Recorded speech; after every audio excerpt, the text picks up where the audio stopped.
ஆதியிலே மனுஷனை தேவன் உண்டாக்கின போது தேவன் மனுஷனோட உறவு கொள்ள ஆரம்பித்து ஏதேனிலே குளிர்ச்சியான நேரத்திலே அவனோடு உலாவிக் கொண்டிருந்தார்.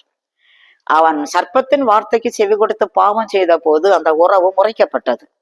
அதன் பின்பு இஸ்ரவேல் ஜனங்கள் வனாந்திரத்தில் இருக்கும் போது யாத்திராகமம் 25 அதிகாரத்திலே தேவன் ஜனங்கள் மத்தியில் வாசம் பண்ணுவதற்கு ஆசரிப்பு கூடாரத்தை உண்டு பண்ண சொன்னார். அந்த செய்தி தொடர்ந்து கொண்டே வந்தது.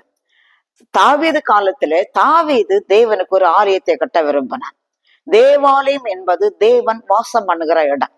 தாவீது தேவனுக்கு ஆலயத்தை கட்ட விரும்பின போது தேவன் நாத்தான் தீர்க்கதரிசியை கொண்டு தாவீது அந்த ஆலயத்தை கட்ட வேண்டாம், அவனுடைய சமாதானத்தின் மகனாகிய சாலமோன் பிறப்பான், சாலமோனே தேவனுடைய ஆலயத்தை கட்டுவான் என்று சொன்னார்.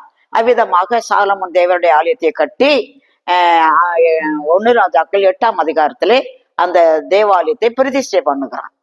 அதன் பின்பு அந்த தேவாலயம் நேபுகாத்நேச்சாரால் இடிக்கப்பட்டது. இடிக்கப்பட்டு அநேக காலங்களாக தேவாலயம் இல்லாம இருந்தது. இஸ்ரவேல் ஜனங்கள் பாபிலோனில் சிறைப்பட்டு போன பிறகு திரும்பி வந்து எஸ்ரா நெகேமியா காலத்துல அதே தேவாலயத்தை அதே இடத்துல மறுபடியும் கட்டினார்கள். அந்த தேவாலயம் கிபி 70 தீத்துராயனால் இடிக்கப்பட்டது. இப்போது யூதருக்கு தேவாலயம் கிடையாது. தேவாலயம் இல்லாதபடியினால அதே இடத்துல ஒரு இஸ்லாமிய மசூதி இருக்கிறது.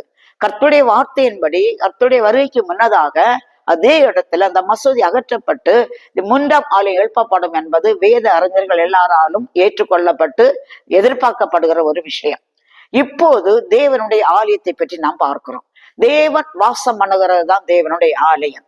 இந்த தேவனுடைய ஆலயத்தை தவிர முழு உலகத்திலேயும் மற்ற எல்லா இடங்களிலும் இருக்கிற ஜபாலயங்கள், அது ஒன்று தான் தேவனுடைய ஆலயம், தேவன் வாசம் பண்ணுகிற இடம். மற்ற எல்லா ஜபாலயங்களும் தேவ மக்கள் கூடி தேவனை ஆராதிப்பதற்காக கட்டப்பட்ட இடங்கள்.